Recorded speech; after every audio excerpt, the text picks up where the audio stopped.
Gregor Samsa. One morning, when Gregor Samsa woke from troubled dreams, he found himself transformed in his bed into a horrible vermin. That's the opening line of Franz Kafka's The Metamorphosis, and it's only downhill for Gregor from this point on. Gregor, a mild-mannered traveling salesman, transformed into a giant insect. No explanation, no reason. And it doesn't really matter. What matters is how everyone reacts. His mother faints, his father shouts, and his sister cries.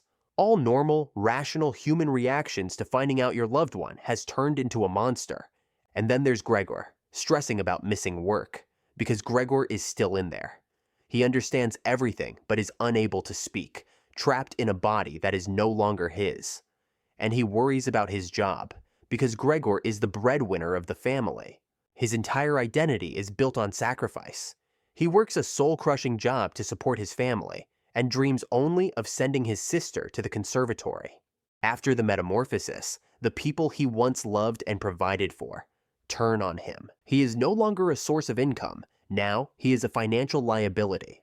His father attacks him. His mother faints at the very sight of him.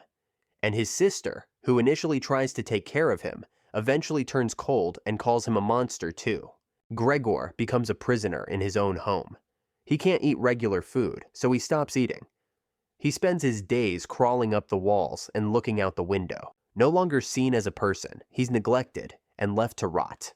His final moments are spent alone, unloved, and discarded like trash. When he finally dies, the family takes a walk. They feel relieved. Gregor Samsa's life is a metaphor for alienation, exploitation, and the quiet horror of being unwanted. Boxer. In George Orwell's Animal Farm, Boxer's strength is what keeps the farm running. Being a massive workhorse, he is the strongest, not the brightest, but endlessly loyal and the most tragic animal of them all. During the Revolution, Boxer fought bravely to secure their freedom, and now he serves the farm with unyielding resolve. In the novella, Boxer represents the exploited working class, devoted, obedient, and ultimately disposable. Boxer never questions the regime and their motives. Napoleon is always right, he says. When food rations shrink and when the commandments change, he keeps his head down and works harder, believing his sacrifice will build a better future. Even when he's injured, he insists on returning to the fields. I will work harder, he says. Boxer dreams only of the retirement he has been promised, quietly grazing on a pasture once he's too old to work. But there is no retirement. When he finally collapses from overwork, the pigs sell him to the glue factory, his body traded for bottles of whiskey. Boxer's death is the revolution's final betrayal. His unwavering loyalty is repaid with utter disdain. And the animals, too tired and too afraid, move on. Through Boxer, Orwell shows the cruelty of systems that demand total devotion but give nothing in return, devouring those who carry it on their backs. Jesse Pinkman. Jesse Pinkman starts Breaking Bad as a dropout, a screw-up, and comic relief. He was even meant to be killed off early on. Instead, by the end of the series, he becomes one of modern fiction's most tragic figures. At first, Jesse is just a small-time meth cook. Then, Walter White enters his life and ruins it. Jesse becomes a pawn in a game he doesn't fully understand, manipulated by someone who pretends to care. Walt becomes a surrogate father figure to Jesse, and Jesse, in turn, just wants recognition, a real connection. But Walt exploits that need.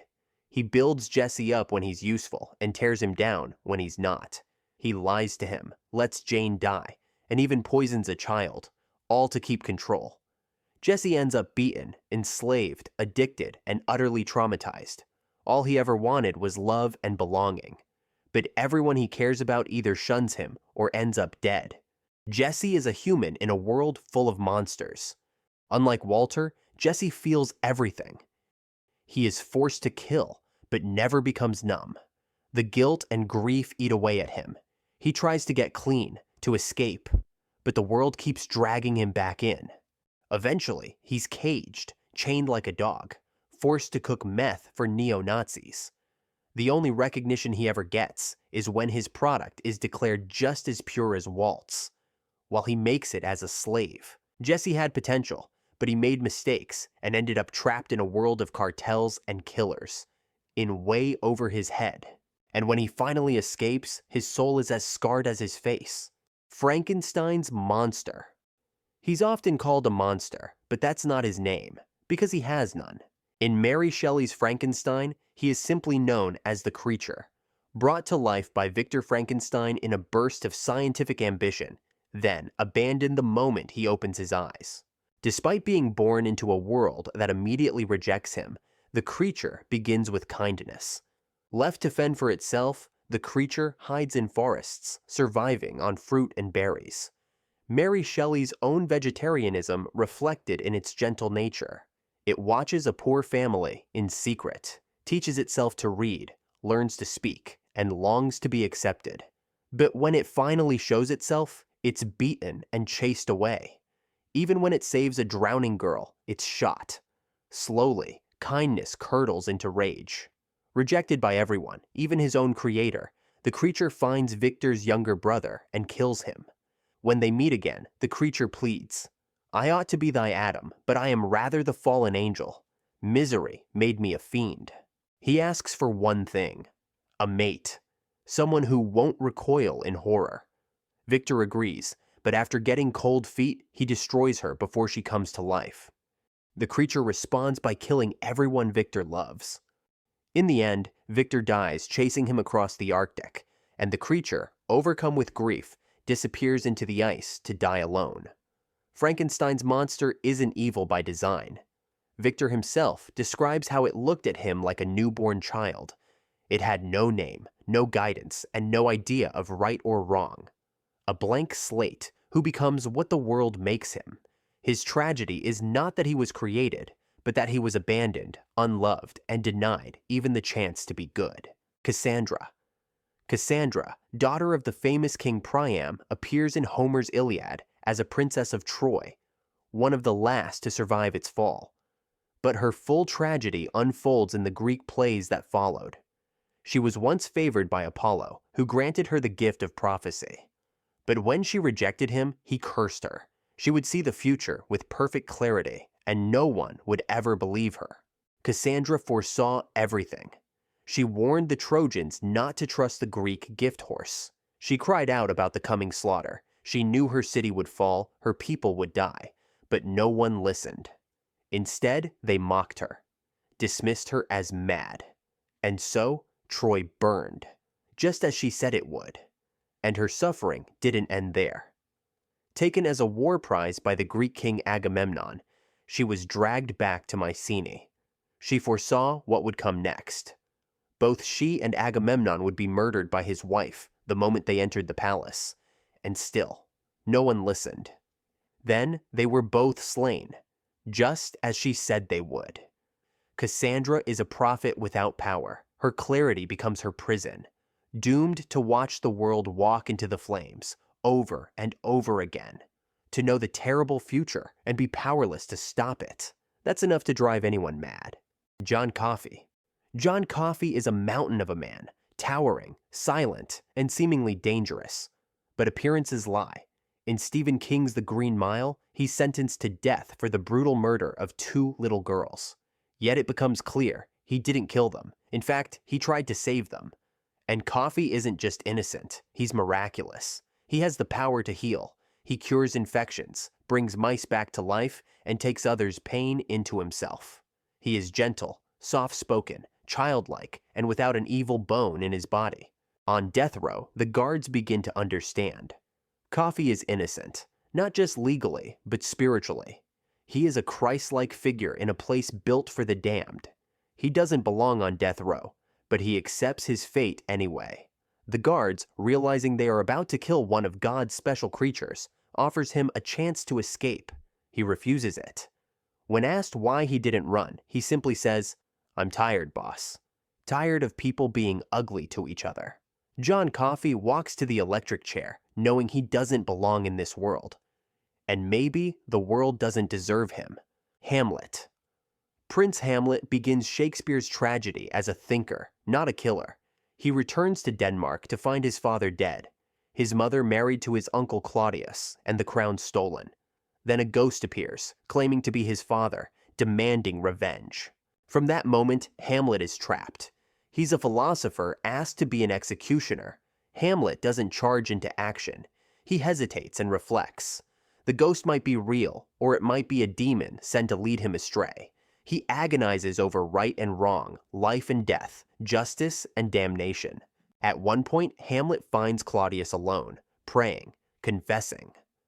But Hamlet doesn't kill him. He believes that if Claudius dies now while praying and asking for forgiveness, he'll go to heaven. And Hamlet wants more than death. He wants Claudius to suffer eternally. In that moment, Hamlet makes himself judge of a man's soul, a role reserved for God. That single choice, rooted in hubris, dooms everyone. From there, the story spiral. Hamlet kills Polonius by accident, and Ophelia, Polonius's daughter and Hamlet's fiancée, goes mad with grief. The final showdown happens at Ophelia's grave. In the final duel with Claudius, Hamlet's mother dies drinking from a poisoned cup, and both Claudius and Hamlet perishes. Hamlet's tragedy isn't just that everyone dies, it's that he thought too much and acted too late. He could have been a great king, a reformer. Instead, he became an agent of chaos, led by a ghost or a demon, and crushed by the consequences of his own inaction. In trying to damn Claudius, Hamlet only damned himself. Oedipus. Oedipus is the tragic hero of Sophocles' Oedipus Rex, based on the old Greek myths. His story begins with a prophecy. King Laius of Thebes is doomed to be killed by his own son. To escape fate, Laius leaves the infant to die on a mountainside, but the child is rescued and adopted by the king and queen of Corinth, who name him Oedipus. Years later, Oedipus hears whispers that he may not be their biological son. He consults the oracle of Delphi to confirm his identity. Instead, the oracle delivers a horror. He is destined to kill his father and marry his mother. Believing the king and queen of Corinth are his real parents, Oedipus flees to avoid the prophecy. On the road, he kills a stranger in a dispute, unaware it is King Laius, his true father. He arrives in Thebes, defeats the Sphinx, is hailed as a hero, and marries Queen Jocasta, his mother.